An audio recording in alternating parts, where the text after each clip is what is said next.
Hi everyone, and you're so much welcome to today's tutorial, and I still remain your Shoemaking Made Easy tutor Odurole Mojibolati. I remember in my last tutorial I showed us how to create this beautiful pattern, but I was not able to get to the side, and today I'm going to be letting you know that you can actually use this side to create so many other patterns. So I decided I was going to share it right here. If you look at the picture that I have on the screen right now, you'll find out that it's actually a design that you need. What I have at the side of that baby girl's pattern, you need it to be able to create this. Now I need you to sit back and see how I'm going to be creating this today. And this is also to remind you that our weekend shoemaking class is going to be starting this weekend. If you have not registered, go ahead and register. Like I said, it's free. Sit back and I'll be right back.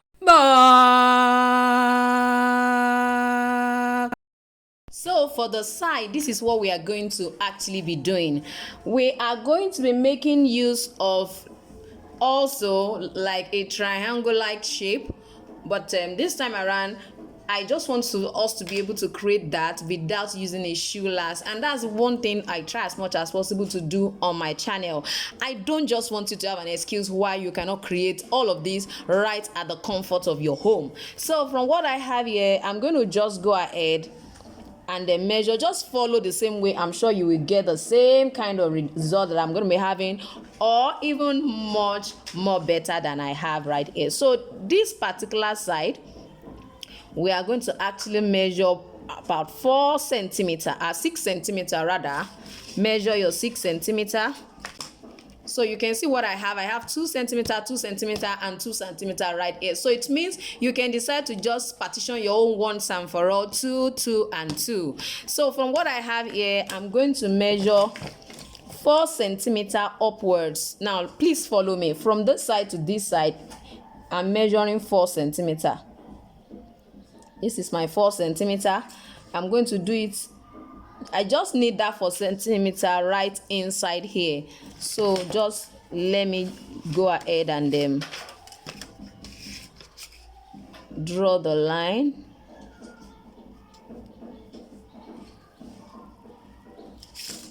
So this is the height for the inner part of the design. As you can see on the screen, what the inner part that I'm trying to create is.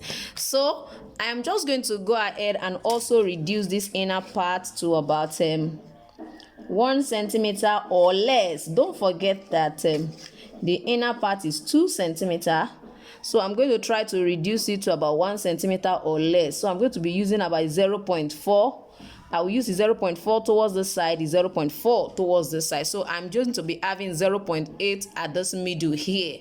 0.8. Well, whether you like it or not, you have to learn how to make use of your ruler perfectly well. Just don't forget that each of the partitions on your ruler is 0.1 centimeter. So when I say I'm moving by 0.4 centimeter, it means I'm using 1, 2, 3. I'm starting from this one, 1, 2, 3, 4. So this will be the 4th one. So I'm stopping here on this side, and I'm doing the same thing on the other side too. 1, 2, 3, 4. I'm also stopping there. So from that point to that point will be about 0.8 centimeter. Exactly, that's what I just did here. So join it together. You can see what I have already. So this side, just as usual, I'm also going to make it look more like a cuff. I will make it look more like a cuff and then extend it all around. You can see what I have here. So you can see what I have right here. So I'm having that inner part already. So what you need to do is just to extend all around, all around, all around. So what I will do is extend this side by 2, extend this side by 2. As I move up, I will reduce it to 1.5. So you can decide to make your own 1.5. You can decide to make it 2. Is your choice. So this side, I can decide to actually leave it as 2 centimeter if I want it to be as wide as this. Now, this particular one can work perfectly for size 23, size 22, size 24.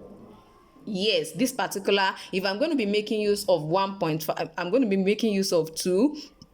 and 1.5, then reduce it all around. It's going to work perfectly. I think between 20 to 25 it will work perfectly well for them. Yes, so all you need to do is to extend all those straps so that at least more can go under, I mean, the last allowance should be available there. So let me use 2.5 here.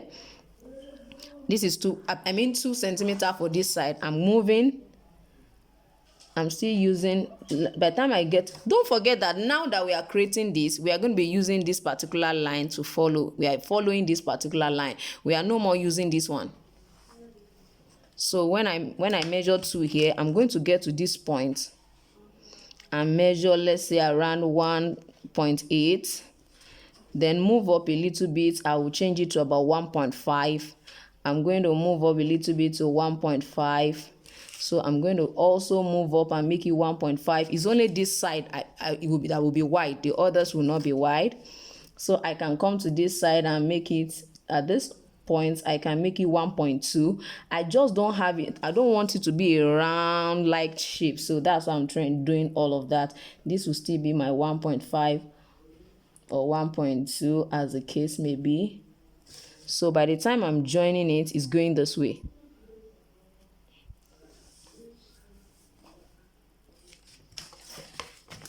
You can see what I have right here. So this side we have to work on it. It seems it's changing the old shape. We don't want it to change the shape. We want it to still be looking intact. So let's maintain it as 1.5. 1.5. I think that will be fine.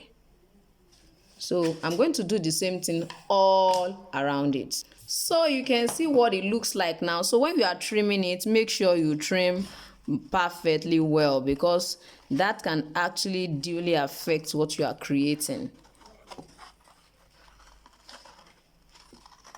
So you can see what I have right here.